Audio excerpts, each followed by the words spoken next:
Welcome sa Brothers Hideout. Bro, gusto mo ba magbago ang itsura at overall appearance mo ngayong 2024? Tignan mo ang mga usong gupit ngayong taon. Magsimula na tayo sa una.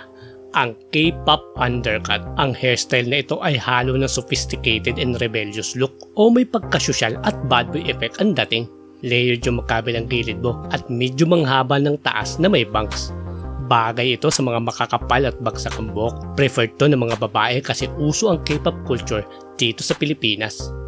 Pangalawa, ang two black cut. Another Korean hairstyle. Paborito ito ng mga teenager o mga estudyante. Simple at moderno tignan ang gupit na ito. Yung magkabilang gilid ay medyo mahaba pati na ang bangs. Depende kung gaano kakapal at haba ang buhok mo. Iba-iba ang pwedeng pag-style sa haircut na ito. Pangatlo, ang messy quiff. A cool and stylish hairstyle. Ang bangs mo dito ay ini-style na medyo magulo paharap.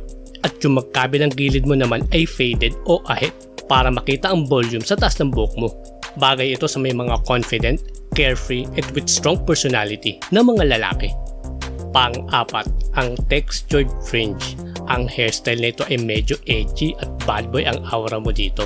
Also, ito ang go-to na gupit ng mga lalaking artista sa Pinas tulad ni Daniel Padilla at James Reid. Pwede ka mamili kung gusto mo mahaba yung bangs o maikli. Mas moderno at bad boy tignan ang mahaba ang bangs. At kung maikli naman ang bangs, ito ay presentable at elegante tignan. Panglima, ang buzz cut. All-time favorite na hairstyle ng mga lalaki ito. Ito ay low-maintenance military style haircut na presentable at masculine tignan. Bagay ito sa mga on-the-go or laging nagmamadali ng mga lalaki. Advisable ito ang ground zero mo o dito ka magsisimula kung magpapahaba ka ulit ng buhok o kapag na-damage ang dati mong buhok.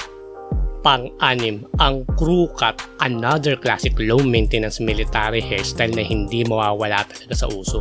Ito ang mahabang version ng buzz cut kung gusto mo na may onting volume sa taas ng buhok mo.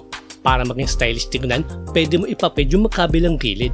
Simple, presentable at maaliwalas ka tignan sa gupit na ito at gustong gusto ito ng mga kababaihan.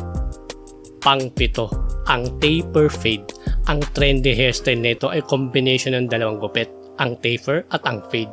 Dapat blended naturally at makita ang mga detalye sa gilid at pagkakagupit dito. Sa taas naman ng buhok mo, pwede iba-ibang style, depende na lang sa preference mo kung short or medium hairstyle ang babagay sa'yo.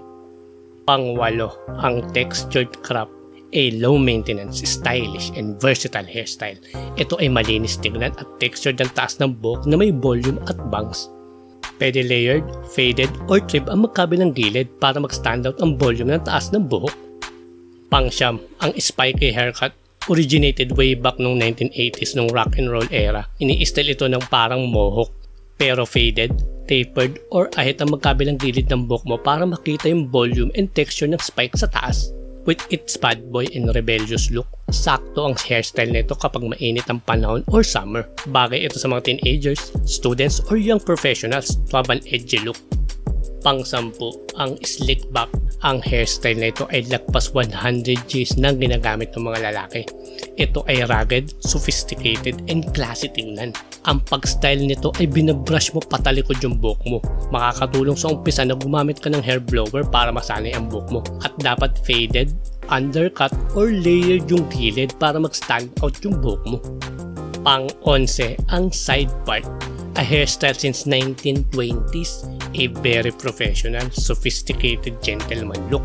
Ito ang go-to hairstyle ng mga businessman para magmukha silang presentable and stylish at the same time. Pang-12, ang classic pompadour, a timeless, elegant hairstyle na ginagamit ng mga stylish na lalaki. Ang hairstyle na ito ay pinauso ng king of rock and roll na si Elvis Presley noong 1960s to 70s. Medyo mataas ang maintenance ng buhok na ito, including styling at mga hair products na gagamitin. Dapat faded, layered, or shave yung magkabilang gilid ng buhok mo to emphasize yung volume ng corona sa ulo. Ngayon bro, nalaman mo na ang usong gupit ngayong 2024. Ano ang nagustuhan at balak mo ipagupit? Paki-comment na lang sa baba para mapag-usapan natin. Salamat sa panonood at welcome sa Brothers Hideout.